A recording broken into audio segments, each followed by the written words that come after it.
আমি ডুগং Datta, the mocking mong, exploring life and lovely places. আজ চলেছি নেতারহাটের পথে, আর নেতারহাটের পথে যেতেই প্রথম যেখানে দাঁড়ালাম সেটা হলো কোয়েল নদীকে এক্সপ্লোর করতে। কিন্তু তার আগে একবার তোমাকে দেখাই আমার গাইড, যে আমাকে এই সমস্ত কিছু দেখতে সাহায্য করছে। আমার সাথে রয়েছে কৃষ্ণা খালকো। ও না হলে হয়তো এত কিছু দেখা আমার পক্ষে সম্ভব হতো না, আমার ট্রু গাইড এই ট্রিপের। ওর নম্বর আমি দিয়ে দেবই। कृष्णा ये बताओ, रांची से नेतरहाट का डिस्टेंस कितना है? 160 किलोमीटर है सर। 160। कितना टाइम लगेगा? 4 घंटा। और इस रास्ते में हमें कैसा कोई व्यू पॉइंट, जो बड़ा अच्छा व्यू पॉइंट जो दिखने मिलेगा? हाँ सर, यहाँ से रांची से जब निकलेंगे तो ये एक आपको कोयल नदी पहले मिलेंगे। कोयल नदी का 2 पॉइंट मिलता है, 2 नदी है, जिसमें अभी पहाड़ से ऊपर अभी जा रहे हैं, जिसमें पहाड़ से पहले ही मिलेगा एक कोयल व्यू। वो देखने का बहुत ही अच्छा जगह है। তাহলে সঙ্গে থাকুন।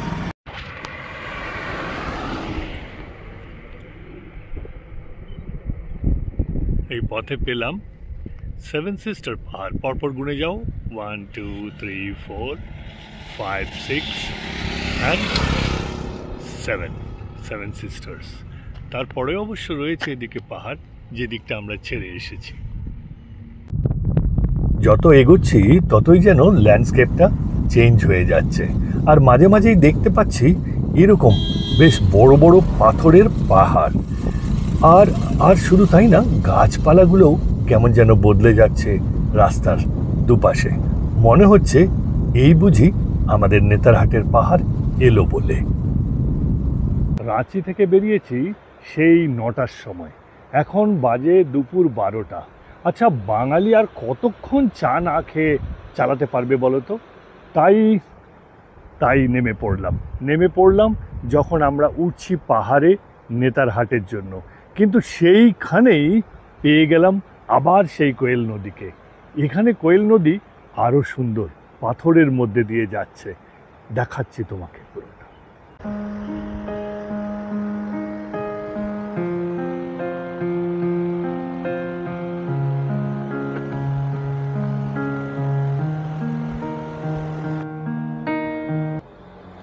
কৃষ্ণা আমাকে এই দোকান থেকে একটা এখানকার লোকাল ফুড খেতে ট্রাই করতে বলল। দেখি কীরকম। নাম ধুসকা। দেখো, দুটো পুরীর মতন, আর সাথে একটু সবজি, কিন্তু ঠিক পুরিও নয়। কি বলবে এটাকে? चावल का है सर, ये चावल का है। चावल का बनता है। चावल का, अच्छा তাহলে আগে খেয়ে দেখি।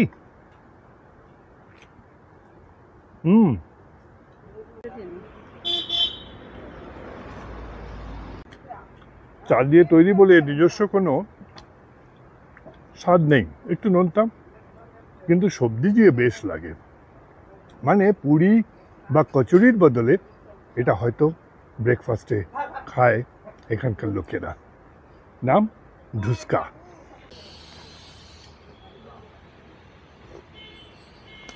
বাঙালির চা, কড়া কিন্তু চিনি কম। সমতল ছেড়ে এবার উঠব পাহাড়ে। শুধু তাই নয়, পরিবর্তন হলো আমাদের ডিস্ট্রিক্টও। রাঁচি থেকে এখন ঢুকছি লাতেহার ডিস্ট্রিক্টে। হ্যাঁ, শুধু তাই নয়, একটা ওয়েলকাম বোর্ড পেলাম লাতেহার ফরেস্ট ডিপার্টমেন্টের ডিভিশন অফিস থেকে।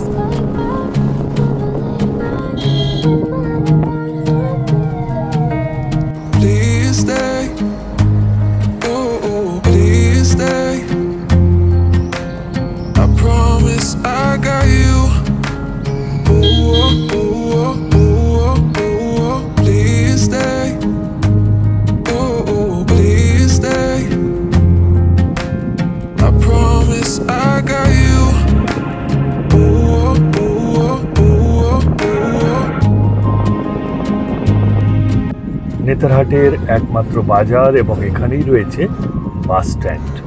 যা বাস আসে এখান পর্যন্তই আসে, এরপরে লোকাল বাস রয়েছে, কিন্তু এটাই বাস স্ট্যান্ড। এখান থেকে আমরা চলে যাব ডান দিকে। ডান দিকে কিছুটা গেলেই পাবো জেটিডিসির প্রপার্টি। এটাই কিন্তু আবার সানরাইজ পয়েন্ট। সুতরাং এই হোটেলটি অসম্ভব সুন্দর এবং ভীষণ স্ট্র্যাটেজিক্যালি লোকেটেড, তাই বুক করেছিলাম এটাতেই। হোটেল প্রভাত বিহার, নেতারহাট, জেটিডিসি। অবশ্যই সানরাইজ ভিউ রুম বুক করবে। দাম হয়তো একটু বেশি, 2800 প্লাস জিএসটি, কিন্তু ওয়ার্থ ইট। শুধু ঘর বড় সেই জন্য নয়, এই ঘরের সাথে রয়েছে, রুমের সাথে রয়েছে একটি বেশ বড় ব্যালকনি, যেখানে বসে সকালবেলা তুমি নিজের ব্যালকনি থেকেই দেখতে পাবে সানরাইজ, যদি ওয়েদার ভালো থাকে। এখন বৃষ্টির সময় বুঝতেই পারছো, তবে তবে প্রকৃতিকে আমাকে নিরাশ করবে। হোটেলে লাঞ্চ সেরে বেরিয়ে পড়লাম লোকাল সাইট সিইং এর জন্য। পাইন ফরেস্ট হতে গেলে যে উচ্চতা দরকার, নেতারহাটের সেই উচ্চতাটা রয়েছে। যদিও সেটা অনেক বেশি নয়, 3700 ফিট নেতারহাটের মোটামুটি উচ্চতা। আর এখানে রয়েছে বেশ কয়েকটি পাইন ফরেস্ট, ওপাশেও দেখতে পাচ্ছি, এদিকে রয়েছে। আর পাইন ফরেস্ট ছাড়া এখানে বিশেষত্ব হলো এখানে প্রচুর নাশপাতির বাগান হয়। পথে দেখছিলাম, তোমাকেও দেখাবো, বাড়ির পাশে ছোট ছোট নাশপাতি বাগান, আর তাছাড়া বড় আকারের বাগান তো রয়েছেই। যেমন আমাদের ওখানে হয় আম বাগান, ঠিক সেরকমই এখানে হয় নাশপাতি বাগান। আর ঠিক পাইন ফরেস্টের ওপারে, এটার ওপাশে দেখা যাবে অনেক নিচে একটা ভ্যালি। এই জন্য এই পয়েন্টটিকে অনেকে আবার কোয়েল ভিউ পয়েন্ট বলা হয়। কেন না, এর নিচে দেখা যাচ্ছে বয়ে যাচ্ছে কোয়েল নদী এবং এবং একটা একটা ভ্যালি, উপত্যকা অনেকটা নিচে, ভারী সুন্দর দৃশ্য। চলো দেখাচ্ছি সবটা তোমাকে। ওই দূরে নিচে দেখা যাচ্ছে কোয়েল ভিউ পয়েন্ট, আর এদিকে সারিবদ্ধ পাহাড়, এদিকটাতেও রয়েছে পাহাড়, পেছনে রয়েছে পাইন ফরেস্ট।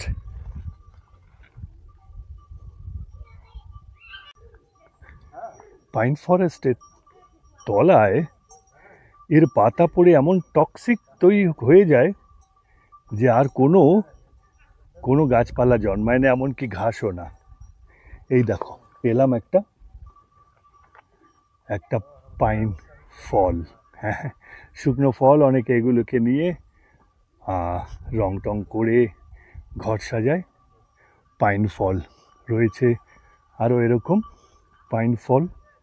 এই যে এটা ভারী সুন্দর, ছোট কিন্তু ভারী সুন্দর পাইন ফল।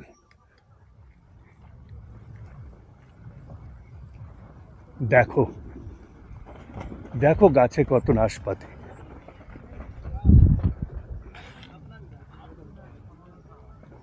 এই দেখো গাছের নাশপাতি। এইভাবে আমি নাশপাতি খেয়েছি অনেক, কিন্তু এইভাবে গাছের নাশপাতি কখনো দেখিনি। কি সৌভাগ্য, তাই না? আর এই দেখো গাছ থেকে নাশপাতি পারছে কিভাবে, যাতে নষ্ট না হয়ে যায়।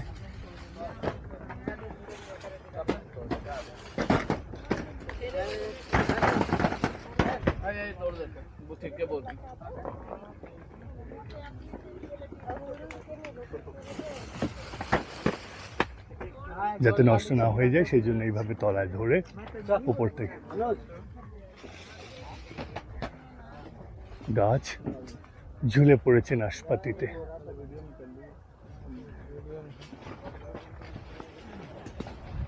দেখো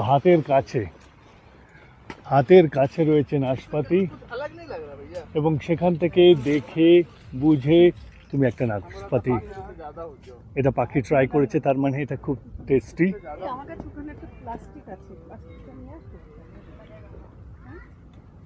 এই দেখো একটা নাশপাতি কিরকম গাছ থেকে পারলাম, এরকম সৌভাগ্য সত্যি একটা অসম্ভব সুন্দর অভিজ্ঞতা নাশপাতি। এবার চলেছি কাছেই, হোটেল থেকে 5 কিলোমিটার হবে, একটা ওয়াটারফল দেখতে। পাশেই গ্রাম, গ্রামের সাথে একটা ছোট্ট ছোট্ট বন মতো, আর সেই বনের মাঝে একটি ওয়াটারফল। খুব বড় নয়, তবে বেশ লাগে। আপার ঘাগড়ি ওয়াটারফল। এবার এসেছি চ্যালেট দেখতে। নেতারহাটে বেড়াতে এসে সবাই দেখতে আসে চ্যালেট। চ্যালেট মানে হিল স্টেশনে ছুটি কাটানোর জন্য তৈরি কাঠের বাংলো। এটি তৈরি হয়েছিল বিহার ও উড়িষ্যা প্রভিন্সের লেফটেন্যান্ট গভর্নর স্যার এডওয়ার্ড গাইটের ছুটি কাটানোর জন্য। উনি এই স্থানটিকে খুব পছন্দ করতেন। ওনার মেয়ে ম্যাগনোলিয়া, সেও মন্ত্রমুগ্ধ ছিল এই পাহাড়ের সৌন্দর্যে। সে ঘোড়া ছুটিয়ে ঘুরে বেড়াতো এখানকার পাহাড়ে পাহাড়ে।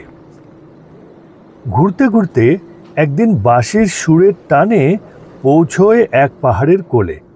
দেখা হয়ে যায় এক মেষপালক বাটুকের সঙ্গে। হ্যাঁ, বাটুক। তারপর বারবার ছুটে যাওয়া বাঁশির সুর শুনতে।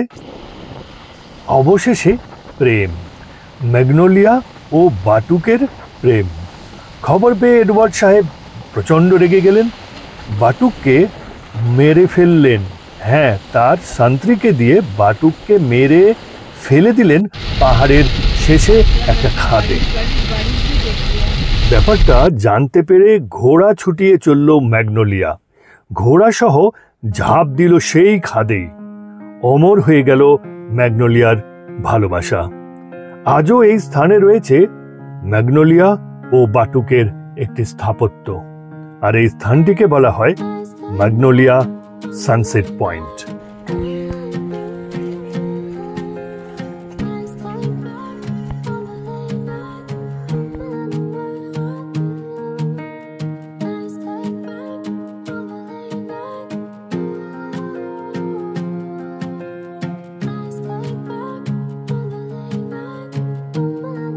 বিশ্বাস করো, ম্যাগনোলিয়ার প্রেম কাহিনী মনকে বেশ ভারাক্রান্ত করেছে। রাতে ভালো মন্দ খাওয়ার ইচ্ছে ছিল, কিন্তু আর বোধহয় নেই। তাড়াতাড়ি শুয়ে পড়লাম সানরাইজ দেখবো বলে, যদি দেখা যায়। Good morning, thank god sunrise দেখা গেছে। আজ ব্রেকফাস্ট সেরে চেক আউট করে বাকিটা দেখে ফিরতে হবে রাঁচি। ট্রেন রাত 10টার সময়, যথেষ্ট সময়। মূল দেখার জিনিস লোধ ফলস ও টাঙ্গিনাথ। নেতারহাট থেকে 30 কিলোমিটার এগিয়ে পৌঁছলাম এই জায়গায়। আমরা এসেছি নেতারহাট থেকে ঠিক এই দিক থেকে 30 কিলোমিটার। এবার এখান থেকে সোজা চলে যাওয়া যাবে লোধ ফলস, আরও 30 কিলোমিটার এগিয়ে এই জায়গা থেকে। এই জায়গাটিকে বলা হয় টাঙ্গিনাথ মোড়। এই টাঙ্গিনাথটা কি? টাঙ্গিনাথ হচ্ছে এখান থেকে আবার এদিকে 26 কিলোমিটার। এদিক থেকে 26 কিলোমিটার এগোলে আমরা পাবো সেই পরশুরামের একটি মন্দির, এবং সেখানে রয়েছে তার সেই দিব্য অস্ত্র শস্ত্র যেগুলো সে পেয়েছিল মহাদেবের কাছ থেকে, এবং পৃথিবীতে এসে কি করেছিল সেটা তোমরা জানো। সেসব গল্পও হবে টাঙ্গিনাথ মন্দিরে গিয়ে। আগে যাব লোধ ফল দেখে এখানে এসে আবার এদিকে 26 কিলোমিটার এগিয়ে যাব টাঙ্গিনাথ। পুরোপুরি ফরেস্ট ডিপার্টমেন্টের নিয়ন্ত্রণে এই স্থানটি। রেজিস্ট্রেশন করে এন্ট্রি ফি দিয়ে তবেই ঢোকা যায়। এখান থেকে প্রায় 1 কিলোমিটার পথ দেখতে পাবে ঝাড়খণ্ডের সব থেকে বড় ওয়াটারফল। 1 কিলোমিটার দূর থেকেও কিন্তু শুনতে পাওয়া যাচ্ছে তার গর্জন। লেখা রয়েছে হিডেন জেম অফ ঝাড়খণ্ড। যত এগোচ্ছি ততই যেন সব গর্জন আরও বেড়ে যাচ্ছে।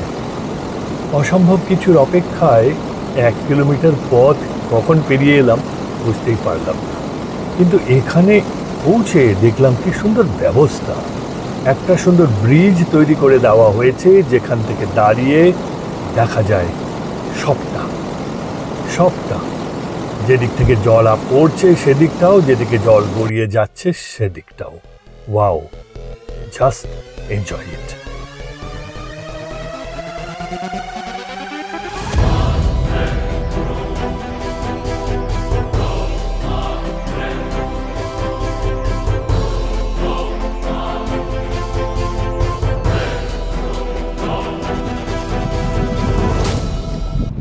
এবার চলেছি টাঙ্গিনাথ মন্দিরের উদ্দেশ্যে। কেউ কেউ বলে টাঙ্গিনাথ ধাম।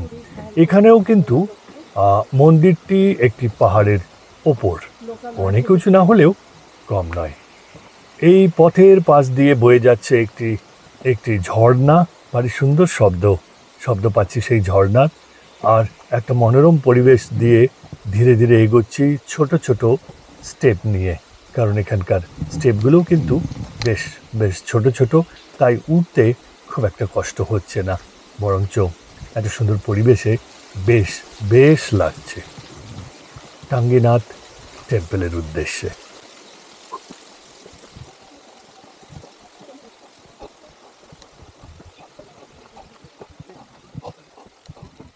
মন্দির কম্পাউন্ডের গেট এবং তারপরেই একটা রেস্টিং প্লেস। এখানে বসে খানিকক্ষণ রেস্ট নিয়ে আবার এগোনো যায় মন্দিরের দিকে। আমরা আর সময় নষ্ট করলাম না, একসাথেই বেরিয়েছিলাম নেতারহাট থেকে। দেখা হয়ে গেল নেতারহাটের বন্ধু ডক্টর পার্থপ্রতিম রয় ও তার স্ত্রী সুপর্ণা সঙ্গে। 15-20 মিনিট না, অনেকক্ষণ। আমরা তো এসেছি প্রায় আধ ঘন্টার ওপর। হ্যাঁ, অনেকক্ষণ। মহুয়াধারে যাক, দর্শন করে আসুন। হ্যাঁ, অস্ত্রশস্ত্র পাওয়া গেল? হ্যাঁ, আছে, একদম সামনেই আছে। শ্রী পরশুরাম আজ হয়তো আমাদের অনেকেরই মনে নেই, তার নামে খুব কম মন্দিরই পাওয়া যাবে। প্রভু পরশুরাম আসলে বিষ্ণুর ষষ্ঠ অবতার। তাকে আসতে হয়েছিল এই পৃথিবীর কলঙ্ক মুক্ত করতে। তখন ক্ষত্রিয় রাজারা বড়ই দম্ভ এবং বড়ই অত্যাচারী হয়ে উঠেছিল।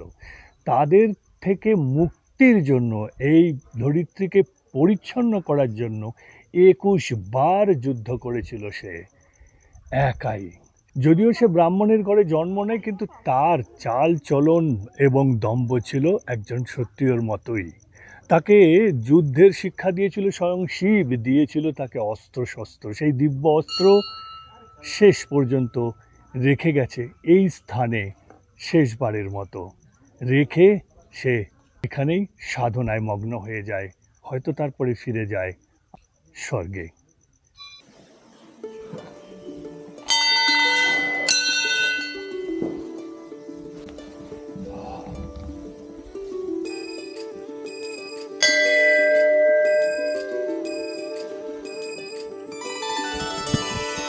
सर्वव्यापी तू प्रचंड महाकाय, आदिशक्ती तू नरमुंड मालाधार, तुझ्या विना जीवनास अर्थ साकार, महाकाय तो सगुण निराकार। ओम नमः शिवाय। ओम नमः शिवाय। ভিডিওটি ভালো লাগলে একটা লাইক করো, শেয়ার করো বন্ধুদের সঙ্গে। কেমন হলো একটু কমেন্ট বক্সে লিখে জানাও। আর এখনো সাবস্ক্রাইব করে না থাকলে এবার করে ফেলো প্লিজ। আবার দেখা হবে অন্য কোথাও। ভালো থেকো।